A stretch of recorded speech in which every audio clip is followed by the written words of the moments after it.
성도 여러분 안녕하십니까? 한 주간 은혜로 이끌어 주신 우리 하나님께 감사를 드립니다. 오늘 말씀의 주제는 노력할 때 더 방황하는 세상이다. 노력할 때 더 방황하는 세상이다 라는 말씀으로 함께 은혜를 나누도록 하겠습니다. 하나님의 말씀 디모데전서 4장 5절의 말씀을 우리 함께 읽도록 하겠습니다. 함께 읽어볼까요? 시작. 하나님의 말씀과 기도로 거룩하여 짐이라. 아멘. 하나님의 성령이 이 시간 우리의 심령에 충만히 임해 주시기를, 우리 함께 기도하면서 우리 이 예배에 우리 함께 참여해 주시기를 소망합니다. 오늘날 우리는 역설의 시대에 살아가고 있습니다. 건물은 높아졌지만 인격은 작아졌습니다. 돈 버는 법은 배웠지만 나누는 법은 잊어버렸습니다. 소비는 많아졌지만 기쁨은 줄어들었습니다. 집은 커졌지만 가족은 적어졌습니다. 생활은 편리해졌지만 왜 그런지 모르게 시간은 더 부족해졌습니다. 가진 것은 몇 배가 되었지만 소중한 가치는 줄어들었습니다. 학력은 높아졌지만 상식은 부족해졌습니다. 지식은 많아졌지만 판단력은 모자랍니다. 전문가들은 늘어났지만 문제가 더 많아진 세상입니다. 약은 많아졌지만 건강은 나빠졌습니다. 오늘 말씀의 주제는 노력할 때 더 방황한다. 굉장히 역설적인 말입니다. 그런데 지금 우리가 살고 있는 지금 이 시대가 역설적인 세상에 우리가 살고 있다는 사실입니다. 인생에 큰 변화가 일어나는 시기를 총 6단계로 나누고 있는데요. 3세에서 12세는 아동기라 부르고 13세에서 19세를 사춘기라 부릅니다.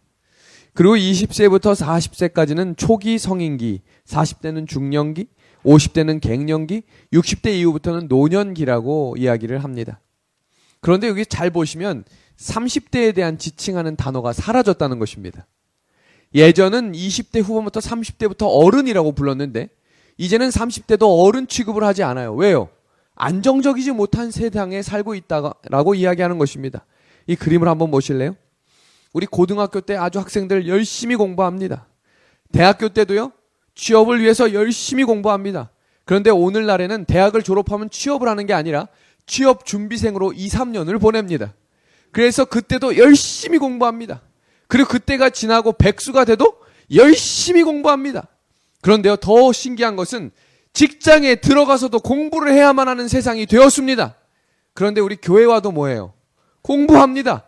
그러니 사람들이 뭐라고 이야기하냐면 교회 와서도 왜 공부를 시키냐 이겁니다. 공부 쉬고 싶다는 거예요. 세상이 그렇게 만들어버린 것입니다. 예전에 7, 80년, 90년대에는 재림 성도들이 모여서 말씀을 공부하고 말씀을 연구할 때 뜨거워짐이 있었는데 이제는 그렇게 말씀을 공부하면 또 하냐고. 이젠 좀 쉬어야겠다고. 우리에겐 뭐가 필요하다고? 쉼이 필요하다고. 한 주간 얼마나 힘들었는지 아냐고. 그런데요, 세상처럼 공부하는 이때에 10대부터 30대, 40대뿐만 아니라 지금 50대 안 바쁘신 분 없고요. 60대 다 바쁘고요. 그럼 70대 안 바쁠까요? 바빠요. 요샌 누가 과로로 죽는지 아세요? 백수가 과로로 죽는 시대가 됐습니다. 왜요? 바쁘기 때문입니다. 그런데요, 도대체 누가 이렇게 사람을 바쁘게 만들었는지를 생각해 볼 필요가 있는 거예요. 그것은 바로 사단입니다. 디모데전서 4장 5절 6절 말씀입니다. 하나님의 말씀과 기도로 거룩하여 짐이라.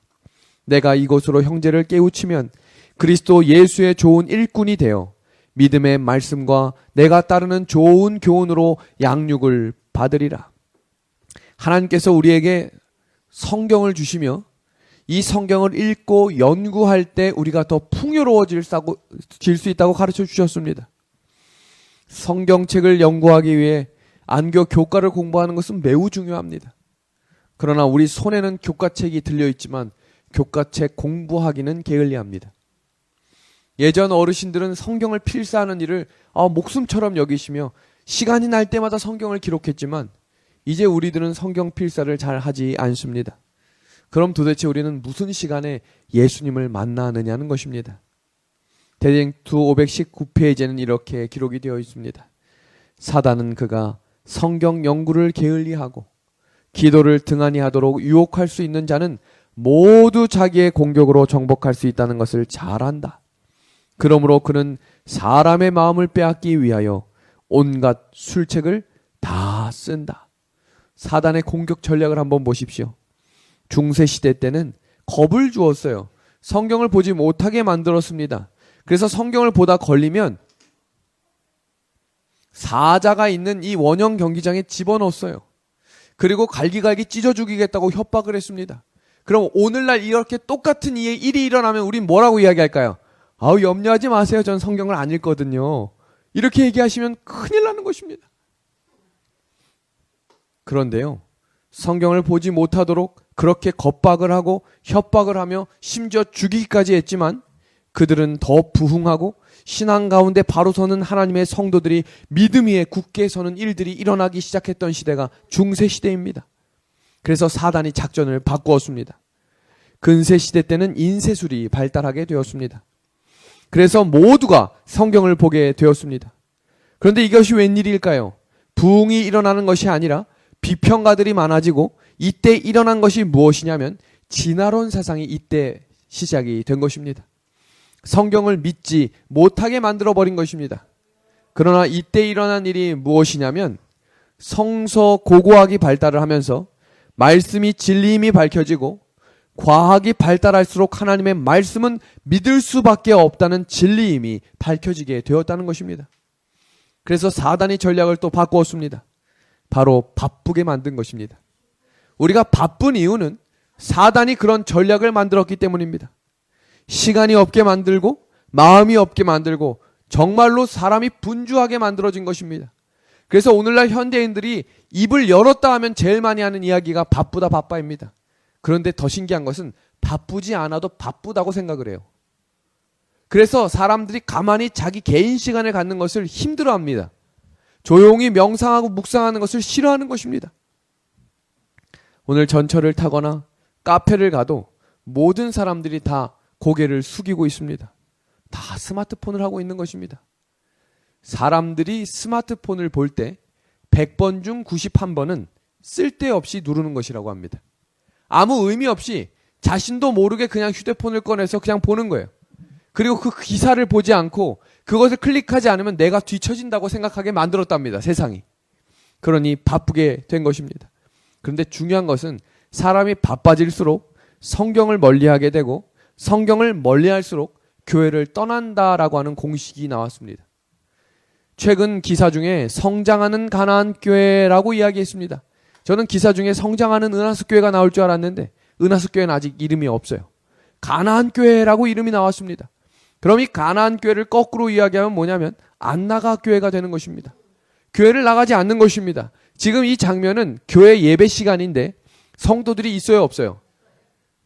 정말로 역설적인 시대가 있는데요.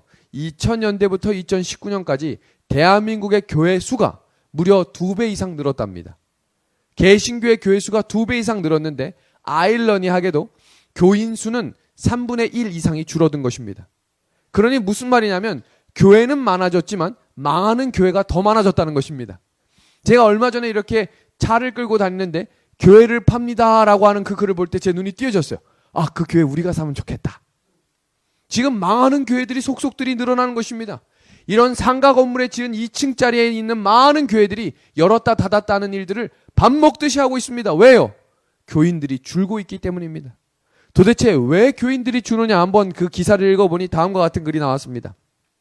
1990년대부터 2014년까지 교회에 출석하지 않는 교인 비율이 무려 3.5배가 늘었습니다. 그 이유를 살펴보니 자유로운 신앙생활을 원해 목회자에 대한 불만 때문에 교인들에 대한 불만 때문에 신앙에 대한 회의 때문이라는 것입니다. 가장 최근에 나온 기사 중에 2019년 2월 기사에 이런 글이 나왔습니다. 왜 교회를 나가지 않습니까? 라는 질문에 교인들 삶이 신앙인답지 않아서가 30.6%, 담임 목사의 독단적 교회 운영이 26.5%입니다. 그럼 다른 교회 가면 담임 목사가 독단적으로 운영하지 않고 교인들이 신앙인답게 살까요? 어떤 교회를 가도 다 똑같은 문제가 있는 것이 오늘날 교회의 모습입니다. 더 좋은 교회를 찾으러 가도 그 교회의 문제는 더 많이 있고 그 사람 피해 가도 그 사람보다 더한 사람이 다른 교회에 있는 것입니다. 교회는 사람을 보러 가지 않는다고 말하면서도 사람 때문에 나가는 것이 교회이기 때문에 이제는 교회 가기가 싫어진 것입니다. 그런데 안으로 들어가서 보면 그런 모든 사람들의 대부분은 성경을 보지 않습니다. 그냥 교회를 나가는 거예요. 그리고 토요일을 지키고 안식일을 지킨다는 것에 의미를 두기 시작하는 것입니다. 그래서 오늘 이 역설적인 시대를 살아가는 우리에게 꼭 필요한 영감의 글 말씀 하나를 다 같이 읽어보겠습니다. 시작. 참 신앙은 하나님과 바른 관계를 맺는 것, 바른 관계를 유지하는 비결은 세상에서 마음을 지키는 것입니다. 잠언 4장 23절의 말씀이죠. 모든 지킬 만한 것 중에 더욱 내 마음을 지키라. 생명의 근원이 이에서 남이니라. 마음을 지키셔야 합니다. 그래야 내 생명을 지킬 수 있기 때문입니다. 영감의 글 우리 함께 보겠습니다. 그리스도의 사랑의 힘은 품성을 변화시킨다. 이것은 예수와 연합함으로 생기는 확실한 결과이다. 그리스도께서 마음 안에 거하시면 우리의 성질은 온전히 변화되는 것이다. 우리 힘으로 하려고 하는 순간 우리는 더 낙심하게 될 것입니다. 우리 힘으로 노력하려고 하는 순간 더 좌절을 경험하게 될 것입니다. 우리가 무언가를 해야 한다고 생각하는 순간부터 우리는 더 넘어지게 될 것입니다. 그래서 하나님은 우리의 마음 가운데 예수님이 거하는 사람이 될 수 있도록 말씀의 사람이 되라고 권면하고 계신 것입니다. 잠언 3장 3절의 말씀입니다. 인자와 진리가 내게서 떠나지 말게 하고 그것을 내 목에 매며 내 마음판에 새기라 라고 이야기합니다. 우리 시편 40편 8절의 말씀 같이 읽어볼까요? 나의 시작. 나의 하나님이여 내가 주의 뜻 행하기를 즐기오니 주의 법이 나의 심중에 있나이다 하였나이다. 하나님의 법은 하나님을 사랑하는 마음이 깨달아질 때 마음판에 새겨지는 것입니다. 그래서 성경을 그저 읽는다고 해서 하나님을 알아가는 것이 아니라 먼저 하나님을 사랑하는 마음을 훈련하셔야 합니다. 그 하나님의 마음을 사랑하는 것을 알아갈 때 우리의 마음과 머리에 하나님께서 하나님의 법을 새겨 주실 것입니다. 무언가 열심히 하려고 하는 의도와는 달리 이 세상은 점점 꼬여만 가는 인생이 되고 있습니다.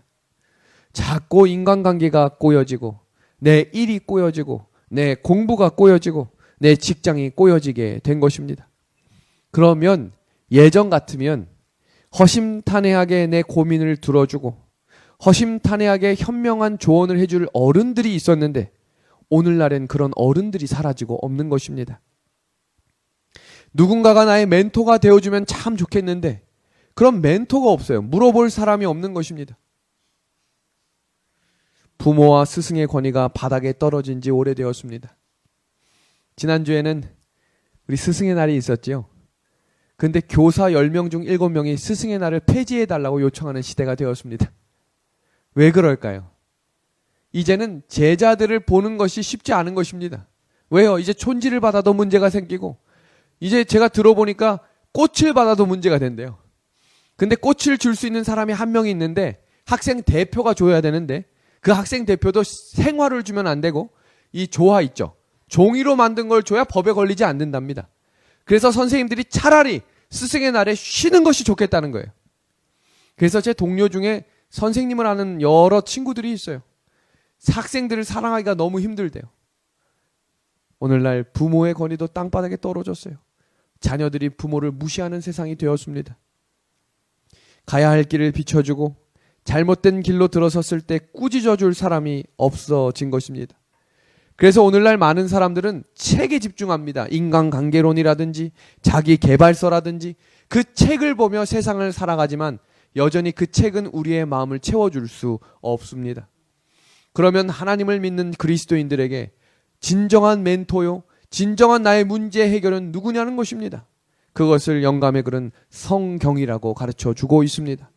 성경은 무한하신 하나님의 말씀으로 모든 논쟁의 해결서로서 그리고 모든 신앙의 기초로서 제시되어야 한다.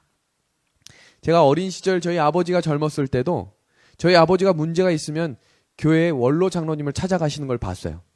그럼 그 원로 장로님이 그냥 자기의 경험으로 이야기하시는 것이 아니라 정말 낡은 성경책을 꺼내셔서 자, 성경을 한번 펴보자.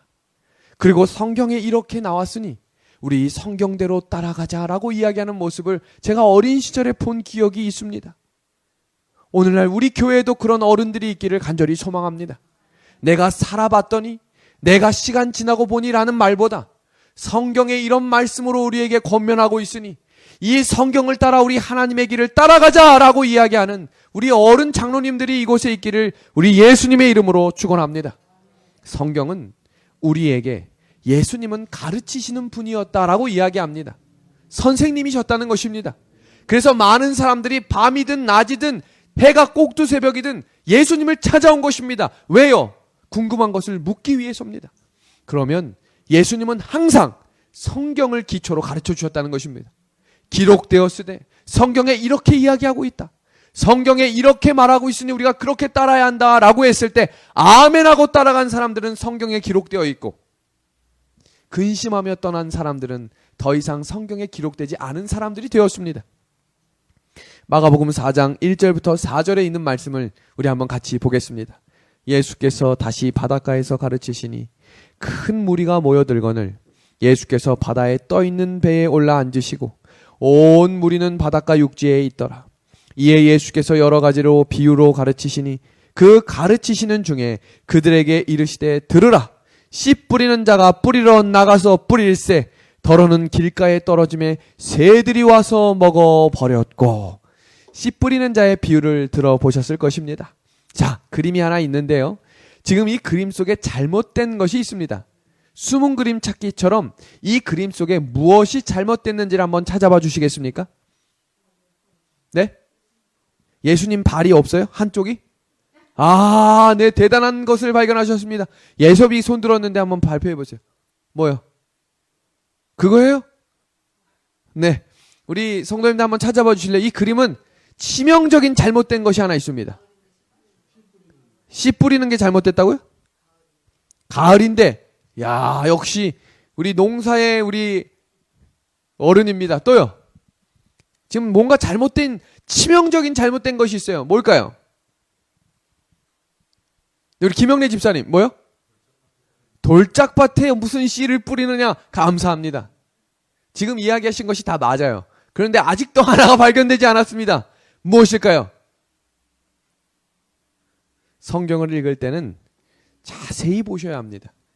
지금 우리는 어디에만 초점을 뒀냐면 가르치시니에 초점을 뒀지만 지금 이 그림이 치명적으로 잘못된 것은 무엇이냐면 지금 네? 소가 없다고요? 아주 적절한 내용입니다. 자, 여기 보시면 놀랄 준비하시고 보겠습니다. 예수께서 다시 바닷가에서 가르치시니 이 그림이 맞는 거예요. 그런데 지금 모든 구글이나 네이버에 검색을 해서 씨 뿌리는 비유를 치면 예수님이 돌짝밭이나 그냥 밭에 앉아 계세요.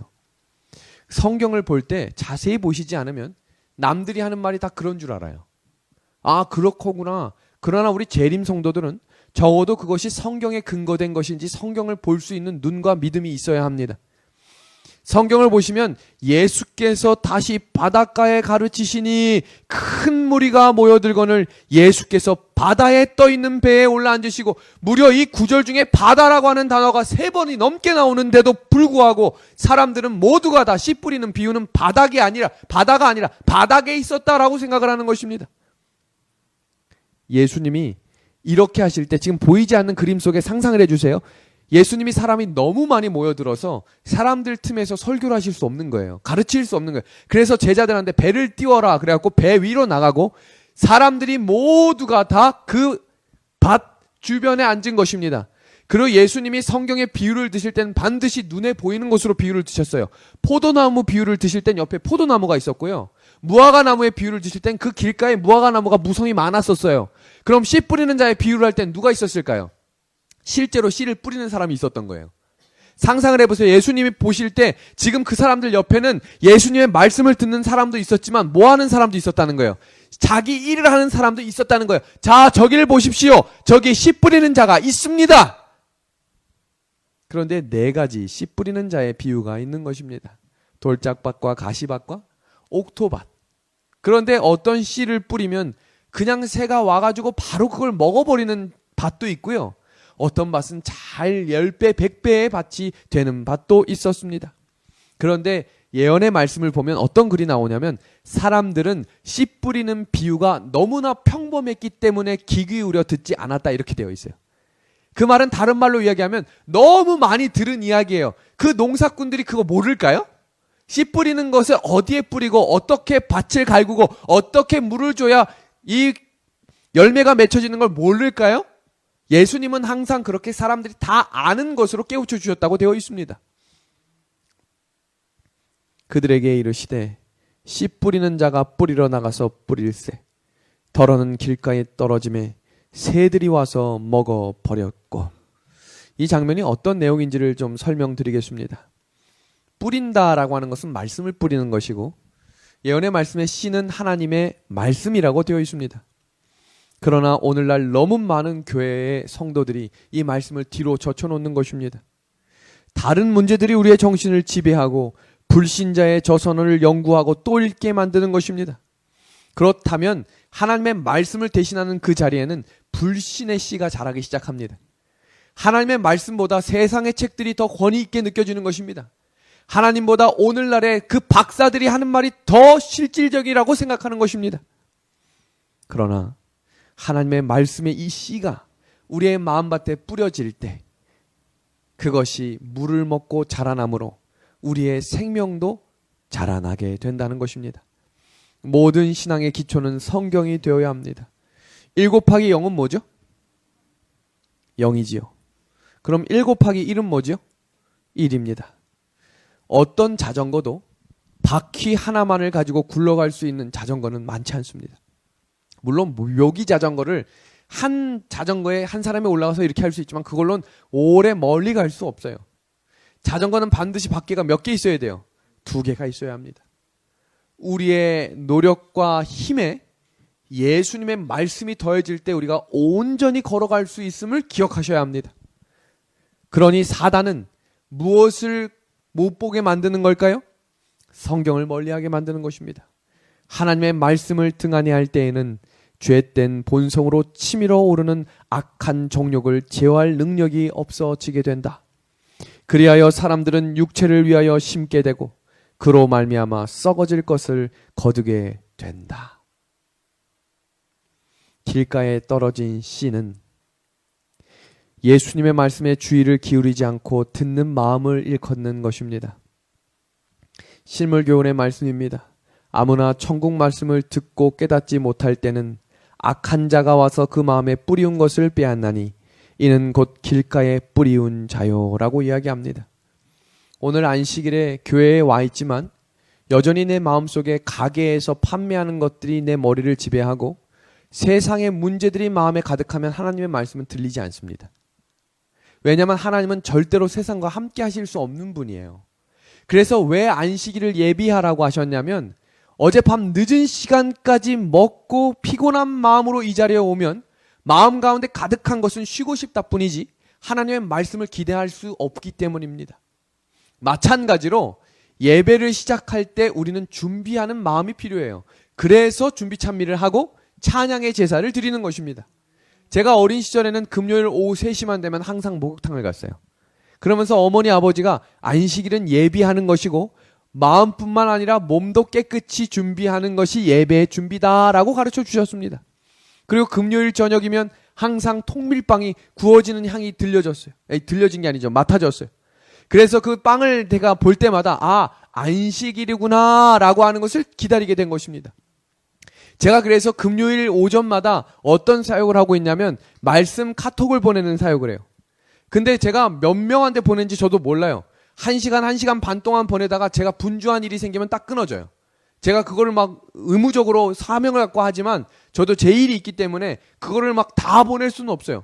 그럼 가끔 저한테 반문의 카톡이 옵니다. 왜 목사님 말씀 안 보내주세요? 그리고 어떤 분은 이런 카톡을 보내요. 목사님 카톡을 볼 때 금요일이구나 라는 생각이 든다는 거예요. 일주일 동안 너무 바빠가지고 그냥 이날이 무슨 요일인지 모르고 살다가 그냥 안식일도 토요일이니 오는 거다라는 것이 아니라 오늘은 금요일이구나. 그래서 목사님이 카톡을 주셨구나. 우리에겐 그런 예비일에 대한 준비도 필요합니다. 그때 감동받는 안식일을 경험하게 될 것입니다. 마태복음 14장에는 침례 요한이 헤롯 왕을 책망하는 장면이 나옵니다. 왜 책망을 했을까요? 마태복음 14장 3절과 4절을 보시면 다음과 같은 말씀이 나옵니다. 전에 헤롯이 그 동생 빌립의 아내 헤로디아의 일로 요한을 잡아 결박하여 옥에 가두었으니 이는 요한이 헤롯에게 말하되 당신이 그 여자를 취한 것이 옳지 않다 하였음이니라. 헤롯 왕이 자기 동생의 이쁜 아내를 가지고 싶어서 여러 가지 방법을 통해서 그 아내를 뺏어왔어요. 그러니 침례 요한이 그 당시에 민중의 소리를 외쳤던 하나님의 정말 큰 광야에 외치는 소리였거든요. 손가락질을 딱 하면서 이야기합니다. 당신! 정신 차려! 자, 보세요. 왕에게 손가락질을 하면 어떤 일이 벌어질까요? 죽을 줄 몰랐을까요? 그러나 그는 옳은 소리를 하는 사람이었어요.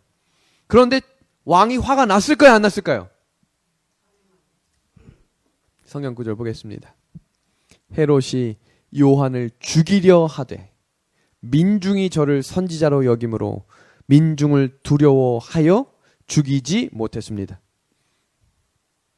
그런데 그 옆에 누가 있었냐면 헤로디아라고 하는 동생의 아내도 있었거든요.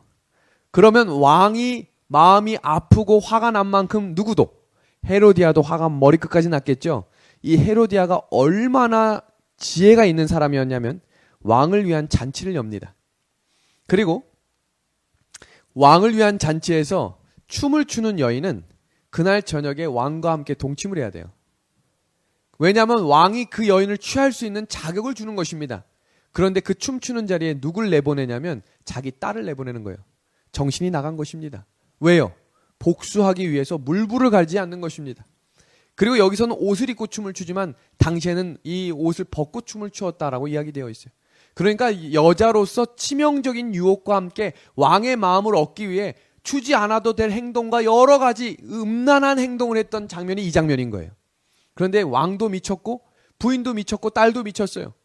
왕은 또 그걸 보고 기쁘게 여겼대요. 자기 딸이 제 눈앞에서 춤을 추고 있는데 박수를 치며 좋아하는 것입니다. 정신 나간 세상인 것입니다. 마치 오늘날 세상처럼 말이죠. 그리고 왕이 마음이 들어서 그 딸에게 이렇게 말합니다. 내가 무엇이든지 말하라. 내가 나라의 절반이라도 주겠다. 근데 이 딸이 쪼르륵 엄마에게 뛰어가서 물어봅니다. 엄마, 아빠가 나한테 선물을 뭐든지 주겠다고 하는데 내가 무슨 선물 달라 할까? 그러니 엄마가 뭐라고 이야기하는지 보세요. 그가 제 어미의 시킴을 듣고 침례 요한의 머리를 소반에 담아 여기서 내게 주소서 하니 엄마가 뭐라고 주문을 하냐면 가서 침례 요한의 목을 달라고 이야기해라. 그러니 그대로 달려가서 뭐라고 이야기하냐면 아빠, 나 침례 요한의 목 주세요 라고 이야기합니다. 그 이야기를 듣고 헤롯 왕이 근심했을까요? 안 했을까요? 근심했을까요? 안 했을까요? 성경은 이렇게 이야기합니다. 왕이 근심하나 자기의 맹세한 것과 그 함께 앉은 사람들을 인하여 주라 명하고 사람을 보내어 요한을 옥에서 목베었다라는 것입니다. 헤롯이 근심했다라는 것은 하나님의 성령이 이런 짓을 해서는 안 된다고 그의 양심에 호소한 것입니다. 사람들은 누구나 성령의 호소를 듣고 삽니다. 그러나 그 양심의 호소를 무시하면 그 사람의 양심은 화인을 맺게 되고 그는 결국 멸망하게 되는 것입니다. 하나님의 은혜의 경계선을 넘어버렸습니다. 그는 귀중한 인생의 시간을 술을 마시고 방탕함으로 인해서 인내력과 자제력을 상실해 버림으로 은혜의 시기를 놓쳐 버렸습니다. 그리고 시간이 얼마 지나서 그 헤롯왕 앞에 예수님이 십자가에 달리시기 전에 오신 것입니다. 그런데 예수님이 헤롯왕 앞에 오셔서 한마디도 하시지 않는 거예요. 자, 보세요. 헤롯이 뭐라고 이야기하냐면 내가 정말 그리스도냐? 내가 정말 메시아냐? 그러면 이적을 행해보라. 그러면 내가 믿겠다. 내가 정말 이스라엘의 왕이냐? 내가 정말 구원자냐? 한마디만 해라. 내가 너를 놓아주겠다라고 이야기합니다. 그런데 예수님이 한마디도 하지 않으세요. 예수님이 헤롯이 미워서 그랬을까요? 아니면 피곤하고 귀찮아서 그랬을까요? 예수님처럼 인자한 분이 그럴 리가 없습니다. 그럼 도대체 왜 한마디도 하시지 않았을까요? 예수님은 십자가에 달려 돌아가시는 그 시간까지 우측에 앉은 강도를 구원하셨어요. 그렇게 예수님은 생명이 다하는 그 시간까지 모든 사람에게 예수님의 은혜의 말씀을 전하셨는데 왜 헤롯 왕 앞에서는 한마디도 하시지 않았을까요? 헤롯은 침례 요한의 목을 베었을 때 이미 은혜의 경계선을 넘었기 때문이에요. 그때부터 예수님의 음성이 들리지 않는 것입니다. 헤롯이 예수를 보고 심히 기뻐하니 이는 그의 소문을 들었으므로 보고자 한 지 오래였고 또한 무엇이나 이적 행하심을 볼까 바랬던 연고더라. 여러 말로 물으나 아무 말도 대답지 아니하시고. 은혜의 시기는 사람마다 각자 다릅니다. 일요일 휴업령이 내리면 회개해야지라고 하는 것은 아무 의미 없는 말입니다. 어느 날부터 교회를 왔는데 말씀에 은혜가 없으면 긴장하시고 하나님께 회개하셔야 합니다. 설교하는 사람을 탓하지 마시고 내 귀가 지금 세상으로 닫혀 있다는 것을 기억하셔야 돼요. 말씀이 들리지 않는다는 것은 예수님을 만날 수 없다는 것과 같은 말입니다. 말씀 시간에 졸음만 온다는 것은 지금 내가 뭔가 잘못된 길을 가고 있다는 것입니다. 성령의 음성을 듣는 믿음의 성도들이 되기를 간절히 소망합니다. 사울 왕도 은혜의 선을 넘어버렸어요. 하지 말라고 하는 일을 했기 때문입니다. 하나님은 나를 떠나서 다시는 선지자로 꿈으로도 내게 대답하지 아니하시고, 하나님이 떠난 사람의 특징은 더 이상 하나님의 말씀이 들리지 않는 것입니다. 유튜브나 여러 말씀을 듣는 사람은 귀는 있지만 진정한 성령의 음성이 들리지 않는 것입니다. 헤롯과 사울의 공통점은 계속되는 성령의 호소를 외면하다가 굳은 마음이 되어버림으로 하나님의 음성을 듣지 못하게 된 것입니다. 인생을 살면서 가장 불쌍한 인생은 하나님의 음성을 듣지 못하는 인생입니다. 말씀을 들으러 교회에 왔지만 말씀을 들으려 하지 않고 또 말씀이 들리지 않는다는 것은 하나님의 음성을 듣지 못하는 인생이 되어가고 있다는 것입니다. 위기의 신앙입니다. 깨어나야 합니다. 일어나야 합니다. 눈을 떠야 합니다. 우리 옆 사람을 보고 이렇게 인사하겠습니다. 눈을 뜨세요. 귀를 여세요. 내셔널 지오그래픽이라고 하는 한 유명한 매거진에서 리서치를 했는데 사람이 매일 150번의 선택을 할 상황에 놓인답니다. 이 150번 중에 30번 정도는 신중한 선택을 하기 위한 고민이고 5번 정도만 올바른 선택을 했다고 미소를 지으며 하루를 마무리한답니다. 하루에도 수백 번 우리는 선택을 하는 거예요. 오늘 뭘 먹을까? 뭘 입을까? 무슨 말을 할까? 누구한테 전화를 할까? 그런데 이 선택의 기로에서 가장 중요한 문제만 하나님께 묻는 자가 아니라 운전대를 잡는 순간부터 회의하는 시간과 밥을 먹는 순간에도 하나님께 그 의견을 묻는 사람이 되시기를 바랍니다. 길가에 떨어진 씨는 재빨리 주워 먹는 새가 달려오는 것처럼 사단도 우리 심령의 진리의 씨가 심겨지면 안 된다는 것을 알기 때문에 가장 먼저 씨가 뿌려짐과 동시에 그 씨를 잡아먹기 위해 바로 준비하고 있다는 것입니다. 그러니까 이 자리에는 지금 누구도 와 있다는 거예요? 지금 좌측편엔 천사가 있고 그 우측편엔 사단이 있는 거예요. 그래서 옆 사람 보면 짜증이 나는 것입니다. 그리고 앞을 보면 기분이 좋다가도 다시 문만 나서면 무슨 생각이 자꾸 드는 거예요? 짜증, 불신, 불평. 왜 이거밖에 안 돼? 왜 이것뿐이야? 안식일이 왜 이래? 사단이 오늘 말씀을 듣는 것을 방해하는 것입니다. 실물교훈입니다.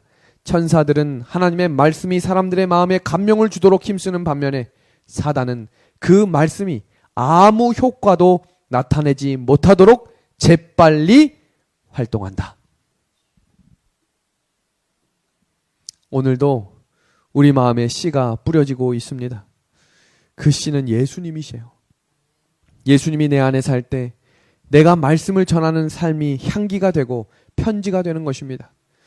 저희 일성 아파트의 엘리베이터는 25년 전에 지어져서 참 좁아요. 그래서 한 7명도 채 못하는 엘리베이터에 엘리베이터를 탈 때마다 향기가 납니다.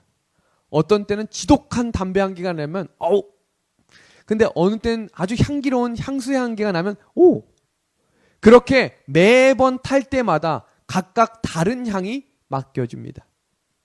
우리 성도님들은 어떤 향을 내시며 일상생활에서 살고 계신가요? 남이 어떻고 저런 향기를 낸다고는 평가하지만 정작 내 몸에서는 어떤 향기가 나는지를 점검해 보시고 계신가요? 우리는 여전히 문제를 가져가 살아가는 역설적인 시대에 살아가고 있습니다. 우리의 멘토이시오, 우리의 해결자 되시는 예수님께 그 문제를 내어놓기 위해 우리의 마음에 예수님을 모시고 살아가는 저와 우리 귀한 성도들이 되기를 이 시간 간절히 축원합니다. 예섭이는 나이를 한 살 한 살 먹을 때마다 꿈이 바뀌는데 지금 요때가 몇 살이냐면 4살에서 5살을 넘어가는 시기예요. 지금 7살이니까 3년 전이죠. 지금 예섭이의 꿈이 뭔지 아세요? 저도 어제 알았어요. 여태까지는 예섭이 꿈이 축구 선수였거든요. 근데 어제는 뭐라고 하냐면 내 꿈은 부자래요. 난 부자가 되는 게 꿈이래요. 그러면 6살 때는 축구 선수였어요. 근데 5살 때 꿈이 뭐였는지 아세요? 5살 때 꿈이, 놀라지 마세요, 내 꿈은 엄마가 되는 것입니다 라는 거예요. 그래서 깜짝 놀랐어요. 그래서 너는 엄마가 될 수 없어 그랬더니 뭐라고 이야기하냐면 아니야, 난 엄마가 될 거야 그래요. 그 말의 의미는 엄마를 너무 사랑하는 거예요. 그냥 엄마가 전부인 거예요. 저하고 가끔 이제 시간을 보낼 때가 있잖아요. 엄마도 개인 일이 있으니까. 그러면 5분 단위로 물어봐요. 엄마 언제 오냐고. 그리고 그게 점점 시간이 깊어지면 3분 단위로 물어봐요. 엄마 언제 오지? 어디 갔는지 알면서도 뭐라는 거예요? 엄마가 어딨냐는 것입니다. 성도 여러분, 우리가 입을 열 때마다 예수님을 부를 수 있는 사람이 될 때 우리의 마음에 씨가 자라나게 될 것입니다. 그런데 때때로 교회 일이나 우리의 직장에서 너무 지칠 때가 있으시죠? 야, 이거 좀 내려놓고 싶다. 잠시 떠나고 싶다. 누구나 그런 마음을 가질 수 있습니다. 그때 사도 바울이 품었던 이 마음을 품으시기를 바랍니다. 우리 같이 한번 읽어볼까요? 의무에 시작. 의무에 대한 열심을 식을 때마다 십자가와 거기에 나타난 놀라운 사랑을 바라보는 것으로 그는 마음의 허리를 동이고 극기의 길로 전진하기에 넉넉하였다. 사도 바울만큼 바쁜 사람이 또 있을까요? 하루에 몸이 10개라도 부족한 사람이었어요. 그도 지칠 때가 있었다는 것입니다. 근데 그때는 그는 의무에 대한 열심이 식을 때마다 예수 그리스도를, 십자가를 바라보는 믿음의 삶을 살았다는 것입니다. 어머니의 자리가 벅차신 분이 계신가요? 아버지의 자리, 아들의 자리, 남편의 자리, 또 아내의 자리, 학생의 자리, 장로의 자리, 집사의 자리, 이 모두는 내 힘으로 할 수 있는 자리가 아닙니다. 예수님을 의지하고 도움을 구할 때 그 자리를 지킬 힘을 예수님께서 허락해 주실 것입니다. 내 힘으로 노력하는 자가 아니라 예수님을 의지하는 자로 살아감으로 이 땅에서 참된 평안과 안식을 누릴 수 있는 우리 귀한 은하숙교회 성도들과 제가 되기를 바라며 오늘 아침 우리 안식일 예배 말씀을 드리도록 하겠습니다.